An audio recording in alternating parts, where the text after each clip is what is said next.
Người phụ nữ gốc Việt đầu tiên trở thành vị tướng trong quân đội Mỹ. Hoa Kỳ nổi tiếng là đất nước có sức mạnh quân sự đứng đầu thế giới.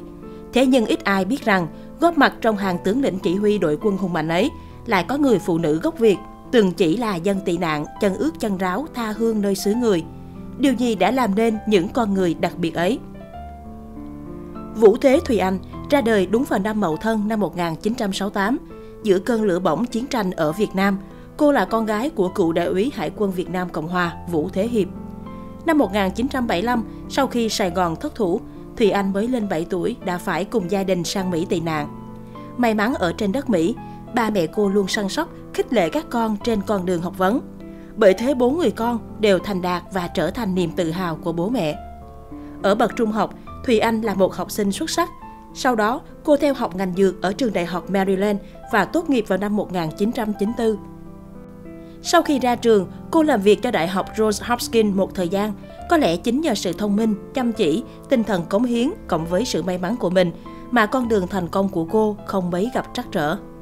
Là chị cả, cô có 3 người em trai, họ đều rất tài giỏi và thành đạt trên đất Mỹ không thua kém gì cô.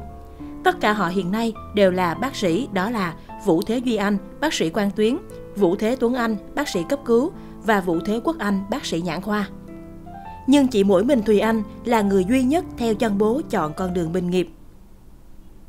Cơ duyên đến với quân đội Mỹ. Năm 2003, vì lý tưởng thích đi xa để phục vụ, giúp đỡ nhiều người, nên Thùy Anh quyết định nối nghiệp cha vào phục vụ quân đội. Năm đó, cô chính thức gia nhập Dịch vụ Y tế Cộng đồng Mỹ BHS, trở thành sĩ quan y tế trong binh chủng Hải quân Hoa Kỳ. Tuy là một bộ phận y tế, nhưng BHS được tổ chức giống như quân đội vì nguồn gốc là các bệnh viện của Hải quân Mỹ từ cuối thế kỷ 18, do Tổng thống John Adams khởi xướng. Ra đời từ năm 1798, BHS được quân đội hóa với một chuỗi các bệnh viện hải quân đặt tại các thành phố cảng quan trọng như Boston, Charleston, New Orleans để kiểm soát dịch bệnh thâm nhập vào nước Mỹ. Các thành viên của BHS là những nhà chuyên môn trong các ngành y tế như bác sĩ, nha sĩ, dược sĩ, y tá. Họ được huấn luyện để trở thành sĩ quan phục vụ cho cộng đồng khi có thiên tai, bão lụt hay bệnh dịch. Họ sẽ cách ly và kiểm soát bệnh truyền nhiễm trước khi nó bùng nổ và phát tán ra khắp cả nước. Cô Thùy Anh đã liên tục làm việc chăm chỉ trong suốt 12 năm, cống hiến cho BHS, cho cộng đồng. Cô cũng gặp nhiều khó khăn trong suốt quá trình phục vụ cho y tế cộng đồng, cứu giúp những bệnh nhân gặp các bệnh hiểm nghèo.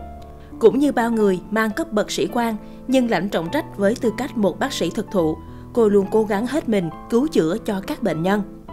Cô cũng như các em của cô đều mang cho mình một trách nhiệm trên vai, trở thành người lương y hết lòng vì những người cần cứu giúp. Chỉ có điều cô khác với các em của mình là phục vụ trong quân đội. Thành tựu phi thường. Với sự nỗ lực hết mình trong công tác, sau 12 năm phục vụ trong quân đội, Thùy Anh được thăng cấp đại tá vào năm 2015. Trong buổi tiệc chúc mừng, cô bày tỏ lòng cảm ơn với bố mẹ đã nuôi nấng, dạy dỗ các con nên người. Bố mẹ luôn nhắc nhở các con sống cho xứng đáng là người Việt Nam. Cô đã noi theo gương bố, gia nhập vào Hải quân Hoa Kỳ để có được ngày vui hôm nay. Cô cũng cảm ơn người chồng đã hết lòng hỗ trợ thay thế cô chăm sóc con trong lúc cô phải đi xa vì công vụ. Cứ như thế, cùng với sự thăng tiến trong công việc cũng như tài lãnh đạo được nhiều người biết đến, Thùy Anh liên tục được thăng cấp trong sự nghiệp của mình. Đỉnh điểm là đến tháng 6 năm 2019, Thùy Anh được thăng cấp Phó Đề đốc Hải quân, tương đương cấp chuẩn tướng của bộ binh.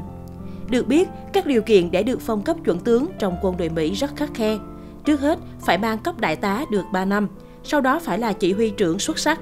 Tiến trình sau đó còn phải được Hội đồng thăng cấp chọn lọc, Tư lệnh quân chủng đề nghị lên Bộ trưởng Quốc phòng, Thượng viện xét duyệt, Tổng thống quyết định bổ nhiệm.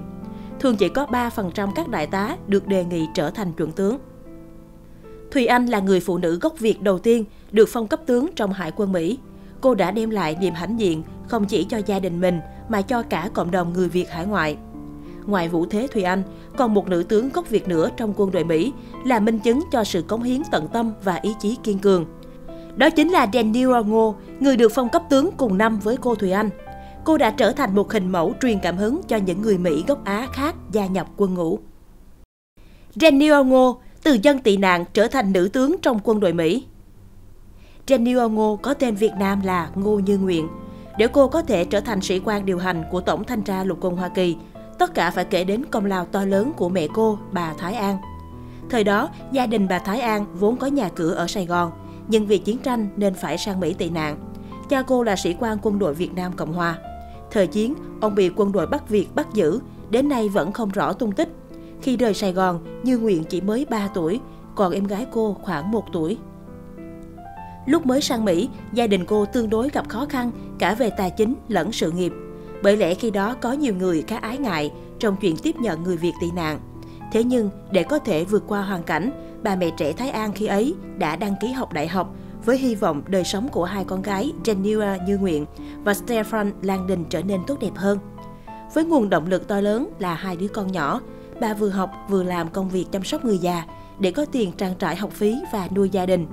Cuối cùng, với tất cả cố gắng, bà đã tốt nghiệp bằng cử nhân và thạc sĩ, sau đó xin việc làm quản thủ thư viện. Chính những cố gắng của bà đã làm tấm gương sáng cho chị em Jennifer. Trở thành quân nhân mẫu mực. Đã gần 50 năm kể từ khi cả nhà Jennifer rời Sài Gòn. Khi mới sang Mỹ, gia đình cô sống trong khu nhà do nhà nước bảo trợ trong 8 năm. Khi Jennifer lên lớp 7, gia đình cô chuyển đến vùng ngoại ô Hingham, dọc theo vịnh Massachusetts. Vì mẹ phải đi làm thường không thể ở nhà, Jennifer đã phải vừa học vừa tự chăm sóc bản thân và em gái. Tất cả điều ấy đã tạo nên một Jennifer trách nhiệm, thích dẫn dắt và có tổ chức, làm tiền đề cho công việc của cô sau này. Jennifer trân trọng cuộc sống của cô ở Mỹ. Đến nỗi năm 17 tuổi, cô quyết định sẽ vào quân ngũ để trả món nợ mà mình mang ơn. Cô nói, tôi muốn đền đáp một thứ gì đó cho nước Mỹ, đó là quê hương của tôi bây giờ. Lúc đầu mẹ cô phản đối, cô không muốn mạo hiểm cho con cái lớn đi tham chiến. Cô muốn Jennifer vào đại học, nhưng Jennifer quyết tâm nhập ngũ và hứa với mẹ rằng cô sẽ sử dụng những ưu đãi về giáo dục để đi học lại sau thời gian tại ngũ. Với hy vọng là bác sĩ, cô đã nhập ngũ để làm kỹ thuật viên phòng phẫu thuật vào năm 1989. Như đã hứa với mẹ, cô rời quân ngũ để theo học tại Đại học Massachusetts ở Boston vào cuối năm 1991 với học bổng học ngành tài chính. Sau khi tốt nghiệp đại học, Jennifer được biên chế làm sĩ quan công binh. Vào năm 1998, cô đến Bosnia ở Trung Âu với tư cách một sĩ quan điều hành đại đội. Vào hồi năm 2001, trước vụ khủng bố ngày 11 tháng 9, Jennifer đã trở thành nữ đại đội trưởng đầu tiên trong tiểu đoàn công binh, trực tiếp được phân về một lữ đoàn chiến đấu. 18 tháng sau khi tòa tháp đôi sụp đổ tại New York, cô được điều đến Iraq. Vì trong đơn vị toàn là đàn ông, Jennifer đã gặp phải nhiều thách thức, nhưng điều này đã thúc đẩy cô huấn luyện nhiều hơn, giữ vững tinh thần nhưng vẫn luôn khiêm tốn, đó là những từ ngữ khi người ta nhắc đến cô. Chiến đấu gian khổ. Cô đã trải qua 6 tháng đầu tiên làm sĩ quan hậu cần của lữ đoàn, giúp trang bị cho một lữ đoàn chiến đấu để nó có thể di chuyển từ Kuwait đến Turkish, Iraq. Chiều dài của đoàn xe kéo dài hơn 800 km. Đơn vị của cô thường phải ứng biến vì quân đội Mỹ chưa thiết lập bất kỳ cơ sở nào và phải chiến đấu trong điều kiện khắc nghiệt. Họ phải làm vòi tắm, dã chiến vào đào hố để đốt lửa. Vào ban ngày, cô phải chịu cái nóng oi bức, trong khi luôn cảnh giác trước hỏa lực của quân thù. Các quan chức Mỹ sau đó đã ghi nhận công lao của đơn vị của cô. Sư đoàn 4 bộ binh là một trong những đơn vị đã giúp bắt được Saddam Hussein. Jennifer tiếp tục được điều đến Afghanistan để chỉ huy một tiểu đoàn công binh và làm trợ lý quân sự cho Chủ tịch Ủy ban Quân sự NATO.